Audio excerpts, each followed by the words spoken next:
What a சர்ப்ரைஸ்ங்க! சுவாமியோட இந்த லுக்கு repeat மோடில் இந்த வீடியோ பார்க்குற மாதிரி அவ்வளோ ஒரு க்யூட் பியூட்டிஃபுல்லாக இருந்தது.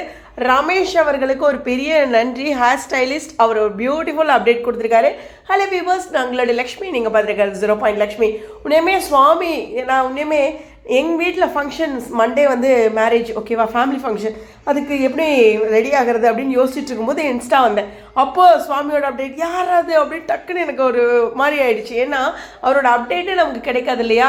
அவர் ஹேர் ஸ்டைல் பண்ணுற ஒரு அப்டேட் வீடியோ கிடைச்சோடனே செம்ம எக்ஸைட்மெண்ட் ஆகிட்டேன். அப்புறம் அந்த வீடியோவில் ஒவ்வொரு இடங்கள்லையும் அவரோட எக்ஸ்ப்ரெஷன்ஸ் அந்த ரொம்ப க்யூட்டாக இருந்துச்சு. அதுலேயும் அந்த ஃபைனல் லுக் உண்மையுமே சொல்கிறேன், அந்த டிஷர்ட் போட்டு ஃபஸ்ட் பிக் இருக்குல்ல, அது ரொம்ப ரேராக தான் அமைஞ்சுது. அவர் வந்து அப்படியே அந்த ஹேரை வந்து ஸ்டைல் பண்ணிகிட்ருக்காரு. அப்போது டக்குன்னு அந்த கிளிக்கு இருந்தாலும் அவர் ஒரு ஃபுல் வியூவில் காமிச்சிருந்தாங்கன்னா இன்னும் க்யூட்டாக இருந்திருக்கும்.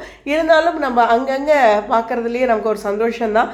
ஸோ ரொம்ப அழகாக அவர் அப்படி இந்த கையில் விரல் வச்சுட்டு கேட்குறதா இருக்கட்டும், அவர் அப்படியே கண்ணை மூடிட்டுருப்பார், அந்த ஹேர் கட் பண்ணுறதுக்கு ரெடி ஆகுறாங்க. அது மாதிரி ஒவ்வொன்றும் அந்த வீடியோவில் ஒவ்வொரு பிக்மே வந்து செம்ம மெமரபுளாக இருந்துச்சு. சீரியஸ்லி அவர் இன்ஸ்டாகிராம் இல்லாத தருணத்தில் இந்த மாதிரியான அப்டேட் மற்றவங்களோட சைட்லேருந்து வரும்போது அது எவ்வளோ பெரிய விஷயம் அப்படிங்கிறது அவருடைய ஃபேன்ஸ்க்கு தெரியும். உங்களுடைய கருத்துக்கள். ஸோ சுவாமியோட ஒரு பியூட்டிஃபுல் ஸ்டைலிஸ்ட் அப்டேட்டு. எஸ், 1ஆம் தேதி ஷூட்டிங்க்கு ரெடி ஆகிட்டாரு. இதையும் கூடுதலாக தெரிஞ்சுக்கலாம். ஸ்டேடியம்.